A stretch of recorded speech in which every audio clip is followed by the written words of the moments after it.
Do you remember the first time you picked up that camera or paintbrush or instrument, microphone, whatever it is that you use to make your art, the way it felt? Maybe it was this year, maybe it was 20 years ago, but there was something special about those moments. Everything you did was something new. Every achievement that you made seemed huge. Then, once you've been doing it for a while, you're good. People say you're good. You're working at it. It doesn't feel like it's changing. It doesn't feel like it's getting better. And you also don't feel as open to change. Why is that? I'm Daniel Norton, photographer here in New York City. And in this video, I'm going to talk about the lightness of being a beginner versus the heaviness of success, if you will. We're going to talk about how when we first start something, how powerful it is, how everything we do is new and different, and why it's not that way anymore for many of us, and how we can get back to it. So let's talk. Whether we're artists or business people or whatever else you might do in life, we all say, and we all think, I guess, that we want to be successful, and maybe we do. But there is a certain burden with success. That is to say that once we are successful, there are expectations put on us and by ourselves and others that can sometimes be stressful, and it can make it a little more difficult for us to be willing to do something that we know is risky, and it makes us start to wither a little bit inside, for lack of a better way to say it. It makes us want to just repeat what we're doing. But here's the problem. Time moves on. So if you are creating, especially, and you find something that's working, and then you're not willing to try new things, eventually what you're doing will be old hat, and you'll fall behind. When I was younger, I worked for this very, very popular and very successful advertising photographer. I mean, very successful. And one thing that happened, he was funny, he was about my age actually. He had said to me, when I was in my 20s, he said, right now, when I send out my portfolio, when I send out my promos, they look a certain way and that opens doors for me. But I'm noticing that more and more young people with different styles that I want to try and mess around with are getting work. And I'm seeing them in magazines and I'm seeing advertising. But if I send a promo to somebody with that kind of work on it, they'll either think, oh yeah, old guy, why are you trying that? Or they won't recognize it as mine, and I won't open the door, right, that my success needs to open for me in order for me to get these bigger projects. So I'm kind of stuck. And what's interesting is he had actually come up with this plan, though he never executed as far as I know, where he was going to create a whole other persona, shoot the stuff he wanted to shoot under a different name, and send completely separate promos under that identity to try to break in with that new look and style. Because his clients that were paying him well didn't want to see him do that new thing. They were hiring him to be who he was. So of course that's at a very high level, but everywhere. If you're shooting headshots on a white background and people are hiring you for headshots on a white background, that's what they want to see. They don't want to see something else. If they're hiring you to do a certain kind of work, that's what they want. You're a wedding photographer that does really posed shots and you want to try more editorial style. They don't want to see that. And it's difficult. Again, I worked for a wedding photographer, one of the very first jobs I ever had, and he wanted to experiment with that, but he had a very formal style, right? That's what he did and what they paid him lots of money for. So what he would actually do was, out of his own pocket, take some extra film in a different camera and shoot in a different style. And he never showed that to the brides and grooms that he was shooting for those weddings because they didn't want that, right? They didn't hire him for that, but he needed to have those images because he wanted to eventually pursue that look and style. I don't think he ever really did, but it was something that he was playing around with. And again, it's this weird secretive thing that we're forced to do because society and our clients and ourselves think you can't change once you're successful. Keep doing that thing. And ultimately, that's not the right way to go. I want to take a minute to talk about the beginner's mind, so to speak. It's kind of a philosophical concept that I'm not going to dig deeply into, but it's easy enough to look up, and there's even a book with that name. But basically the idea is that you're approaching things with curiosity as if you were a beginner. Trying to keep our mind always in this state, ideally, right, is the way to be fresh and look at life through big, open eyes. We can't always be there, but it's nice to work towards it. So what are some things that make a beginner? Curiosity, right? Why do we try things? Why do we begin things? It's because we're curious about it. And we may have some ideas, because fantastical ideas maybe even, about what it might be, but we don't have truly preset conceptions. That is to say, and often misconceptions, about how things should work. When we've been doing something, again, photography for a long time, we think this is how a headshot should be. This is how lighting should be. This is how we use this tool. But as a beginner, we don't know that. When I was a photo assistant, I worked for a guy who was right near the end, and he was a young photographer. And it was amazing. Sometimes he had not been traditionally trained. He was trained as an assistant. It's kind of a long story where he was a construction worker and the client was too cheap to pay for an assistant for the photographer. So the photographer used him and he got interested in it and became a photographer. Crazy, right? But this is exactly what I'm talking about.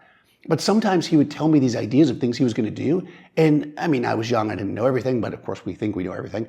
And I had been to photo school and I think to myself, that doesn't sound like it would work. I don't think that that's going to actually work. And it would. It would work because he didn't hit that wall that I hit of some teacher telling me this is how you do it. This is how we work it. He just had an idea and was going for it. That's the beginner's mind when it comes to art. Always being open, always being curious, and not being held back by ideas that are set forth that in our own mind from just doing it too long. And one final thing we do for beginners is we're much more open to forgive their mistakes. That is to say, when somebody's new at something and they don't do it exactly right, we will often say, as professionals or people that have been doing it, we'll be like, well, they're just starting out, they'll figure that out. But when somebody is established and they don't do it exactly right, we suddenly look at it as, what's wrong with them? They screwed it up. Which means that as an expert, you're less likely to try to push your boundaries because there is an expectation that you'll always get it right, even though that is completely and totally unrealistic. And oftentimes this expectation is really in our heads. Let's take a second to talk about passion. I've definitely talked about this before and I will again. But one thing that we often can do is sacrifice our passion for success. That is to say, as we start to find things that are working, sometimes they push us further and further away from what we love and why we got into this. You may have started out being a photographer because you wanted to help people or wanted to, like in my case, show people how beautiful they are. But maybe because other things became more valuable to you as far as commercially, you started moving in a different direction. And this passion for helping people is not gone, it's in us, right? But we can't act on it anymore. Instead, what we're doing is the thing that makes us money. And because of that, the passion starts to fade. We may find another passion, that is true, and hopefully, but sometimes, again, it just becomes stale and we wonder, why am I even doing this? So one thing that's kind of interesting here as I stand here making a YouTube video is that I wouldn't be here if it hadn't been for the fact that I kind of lost my passion. Years ago now, I had actually done what I wanted to do. That is to say, I had been in magazines, I had shot advertising, I'd been on covers of magazines. I lived the life of a photographer. And it didn't excite me anymore. I would do catalogs where I was making very good money, and I'd be bored and think to myself, oh, this is terrible. Terrible, right? First world problems is how they say, right? But I would be doing catalogs and I'd be thinking, this isn't what I thought it was going to be. I longed for the days where I used to run around for practically no money shooting portfolios for models where I had freedom and I could create. But because I was successful, I didn't want to go back to that. Obviously, I liked having the money. And it was really tough for me. I actually had made a decision that the only way I could break this pattern was to stop shooting. So I gave up a lot of my catalog clients and started shooting more personal work again. And because I wasn't making enough money, I looked for another position, a job as it would be. I thought I might go back to school and be a teacher. And weirdly, as fate would have it, I met somebody at Adorama who said, we need a professional photographer to help elevate the company, to make us more of a professional's source. We want them to come in and talk to customers and stuff. And that's basically how I ended up here. From there, people saw how I talked to customers. They said that would be great on video. I said, oh God, no, as I stand here. And now this is what I do. I teach photography, and in this case, philosophy on some level, I guess, on YouTube. And I would not be here if I hadn't got burnt out on the thing that originally gave me passion. And the beauty of this is by getting back into shooting through a different angle, I regained that passion. I love to make portraits. I love to make people feel good about themselves. And I got it back. I got it back, and here I am. It can happen, and sometimes it's a roundabout method, but by trying different things, by being open to what could come, and also sometimes by saying, you know what, it's time to stop for a minute. I was able to come back around, regain my passion, and do what I love, and present it to you here. So I already talked a little bit about the idea that once you're successful, it traps you, right? You can't show the thing that you want to show because people expect you to do the other. And this is really interesting. But it takes courage, I guess, for lack of a better word, and commitment to do what needs to be done, which is start anew. And sometimes this might be one of the two things I talked about earlier. Either completely creating another identity for yourself so that those who hire you now aren't like, huh? Or doing stuff and not showing it immediately until you have a body of work that you can then showcase and have that same level of success. So for instance, if I'm a fashion photographer and I want to get into shooting musicians, this is actually me, I didn't immediately put shots of musicians on my webpage or in my portfolio when I first started doing it. I would seek out clients, and often for much less money than what somebody at my level should have charged, because in that field I was new. And I didn't use my fashion credentials per se to get that work. I did a little bit because I had to get the first couple jobs, but then once I had a little bit to show, I showed it like I was a new person. And I kept showing it until I had a body of work. Then I presented it as a high level with my other successes, which then helped elevate that up. So this idea that like we can actually build new things while we're going is important. Now, I did it kind of on the sly. What I think I would do today, this is years ago now, I would probably, because of social media, it's easy for you to show things and even to show them temporarily. That is, let's say, just using Instagram as a platform. You could put your main body of work on your Instagram feed. And then when you shoot a test shoot that's something completely different, you do a story. And it goes away. Those who are following you and are excited about your work will see it and ask for more and get a little taste of it.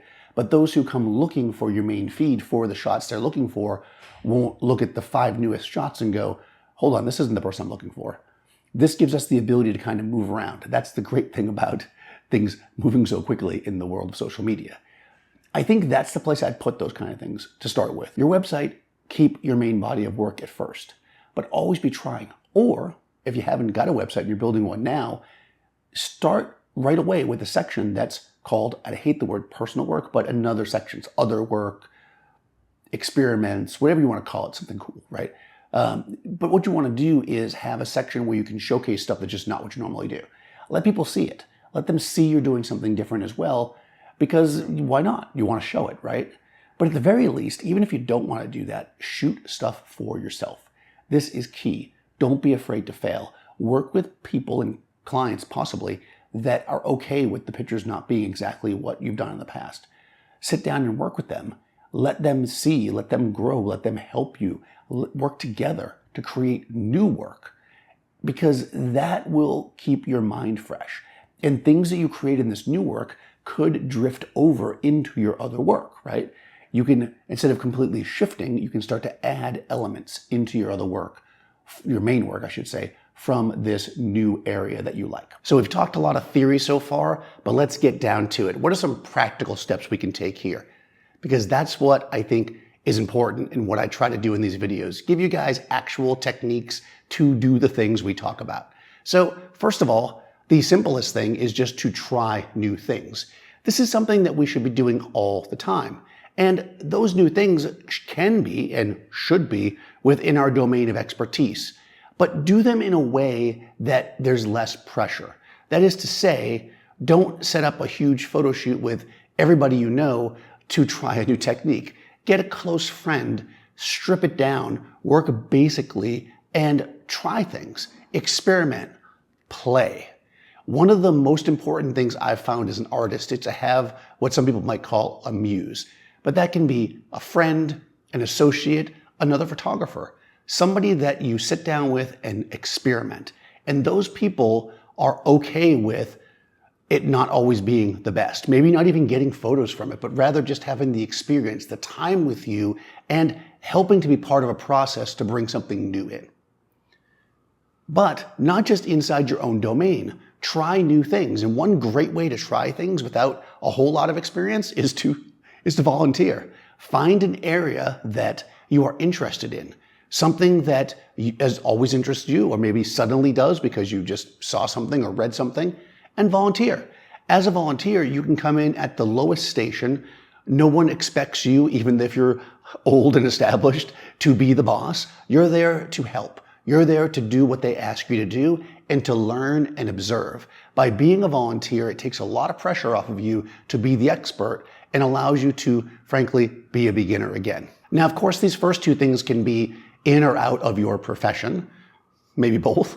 But the final thing here is to really think about is to look for things outside of what you normally do. Stretch your legs, so to speak. Try something new. You have other talents, you have other desires that maybe have fallen away on the back burner. I've often talked about how when I was younger, I used to write a lot more. And now in the last year or so, I have been writing a lot more. And it's very exciting to effectively be a beginner. I'm writing as an expert because I have experience, but I'm a beginner as a writer. So everything I do, as I edit, as I look through things, new ways to lay things out, new ways to say things, it really is exciting and refreshing to me. So it's outside my field completely, but I'm using a little bit of what I know. We can't get away from that, can we? But all in all, what we want to do is try hard to always be doing this. Don't wait until you're in a slump where you feel like, oh, I'm not making any progress, and then look for something else.